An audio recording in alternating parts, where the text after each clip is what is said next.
Guys, it's been a while since the last time I had. Siguro mahigit isang buwan na din. Kasi as you all know, ayan, nanganak na ako, guys. Ito na ang aking bulinggit. Ayan na. So, I'm still actively trading. And nagsisend pa rin ako signal sa community ko. Even nga nung nanganganak ako, nakakapag-trade pa rin ako during that time. Kasi I wanted to divert my attention dun sa pain na feel ko during my labor. But so far, even nung labor ko, nakakatipi pa rin tayo. Yes po. So anyway, and we're back on track. Pero syempre, may kasama tayong bulinggit na inaalagaan habang nagva-vlog na. Nakikigulo na rin siya kasi maingay ako eh. Ano, maingay si Nene? Maingay, no? Sorry. But anyway, I just wanted to answer this question. Sabi niya, can you do content if may red flag ba ang AMLA, or AMLC, or Anti-Money Laundering Council, and yung mga banks about getting large amounts in my bank account by selling USDT? Thank you. Actually, ito yung sa mga pinaka-common na tanong. And nasagot ko na rin naman to before. Since I was a banker for like 10 years, I believe na I could be very credible when it comes to answering this question. Though I'm not from AMLC, I'm not from Anti-Money Laundering Act, but I will answer this in a way that I understand and also based sa experience ko. Syempre, I've been in the trading industry for like 7 years already and I've been using crypto para ma-liquidate yung mga crypto assets ko or even yung mga trading profits natin. Kasi yun yung pinaka mabilis and easiest. Okay, for short answer, hindi siya automatic na red flag kapag malaki yung pera. Pero pwede siya ma-red flag doon sa activity. Depende kung ano yung pumapasok or paano pumapasok and then kung kaya mo bang i-explain yung source nun. Kasi most of the time, marami natatakot na kapag may biglang malaking amount na pumasok doon sa bank account nila, tapos iniisip nila agad na, ay baka ma-freeze yung account ko, ay baka i-closed or baka tawagan ako ng bangko. The truth there is, hindi yan sa laki ng pera yung tinitingnan nila. Mas madalas na tinitingnan nila is yung pattern ng transaction mo. For example, mayroong biglang sobrang laking amount na pag pumasok doon sa account mo na hindi siya tumugma doon sa usual na account activity. Meaning, say for example, nagpapadala ka ng pera from abroad to your family here in the Philippines and then biglang nagdapat-deposit ka doon sa bank account mo sa Pilipinas. And normally, pumapasok lang doon is, say for example, 50,000 to 100,000 and then all of a sudden, meron pumasok doon na 5 million. Doon na magiging questionable yung account mo kasi yung pattern niya for the longest time, 50 to 100k lang pumapasok. Bakit all of a sudden may 5 million na dyan? So yun yung question dyan. Pangalawa is yung source of funds. Ibig sabihin, saan galing yung pera?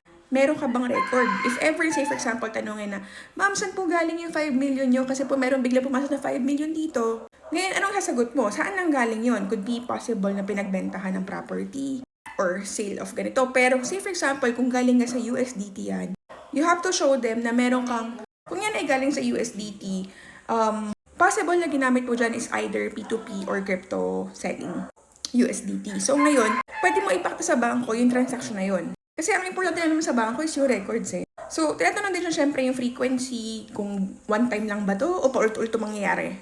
Kasi importante sa kanila yung behavior ng account. Say for example, personal account pero bakit ganun parang naging exchange or naging negosyo yung galaw. Say for example, personal account mo lang naman yun for panggastos mo lang ng mga personal consumption mo sa bahay. Say for example, pinambabayad mo ng kuryente, tubig, renta. And then all of a sudden, bakit naging ganun na yung flow ng account mo? Parang naging business account na siya, hindi na siya personal account. So you have to update the account na, ay hindi na po kasi pang personal account yan, for business account ko na po yan. So ito yung mga example na scenario Scenario A, meron kang hawak na USDT. Matagal mo na yung inipon and then nagbenta ka isang beses, pumasok mo sa bank account mo, tapos may trading history and may record ka.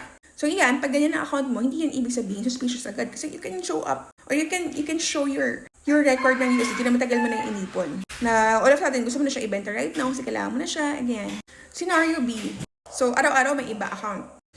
Galing sa iba-ibang tao na pumapasok dun sa account mo through P2P or peer-to-peer. So wala yung documentation, hindi tugma dun sa declared source of income mo. So kapag ganyan, mas mataas yung chance na tanungin ka ng bangko. So ang importante maintindihan natin dito is yung AMLC or AMLA or yung Anti-Money Laundering Council, they're not automatically anti-crypto. Ang pinaka-main concern talaga nila, pinaka-ultimate concern talaga nila is yung money laundering. Ibig sabihin, gusto nila malaman kung legitimate ba yung source ng pera.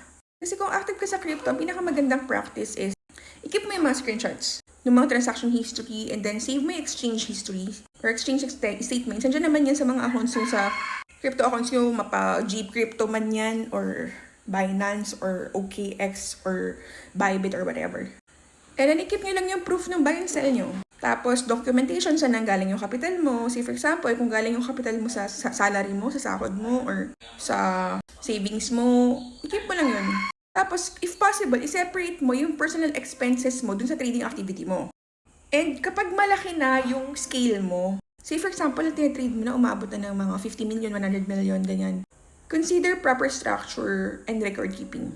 Kasi isa sa mga misconceptions, kapag below certain amount, safe na. Na parang, hindi, dapat yung transaction natin within 500,000 lang, safe na yun. Hindi ganon. Hindi siya ganon kasimple na magtatransact ka lang below 500k and hindi ka na ma-flag. Sa actual monitoring kasi, hindi lang naman amount yung tinitignan, pati yung behavior, yung consistency, and yung explanation mo. Kasi, yung crypto is actually becoming normal na kapag nga meron kang, kung may Union Bank ako, Union Bank user ako. Pag may Union Bank, you can buy Bitcoin nga sa crypto eh. Ay sa Union Bank eh. So, even sa GCash, diba, pwede na kayong bumili dyan ng mga G-crypto. So, hindi talaga yung crypto ang problema. Hindi crypto ang kino-question ng AMNC. Pero syempre, habang lumalaki yung pera mo, kailangan din lumalaki or nagkakaroon ka ng proper documentation tsaka disiplina. Dapat hindi ka lang trader mindset. Dapat meron ka ring pagiging investor mindset tsaka business mindset. So, ayun siya guys. So, sana na-explain ko na maayos. And if meron pa kayong question related to this, ayan, sige, tanong lang kayo dyan.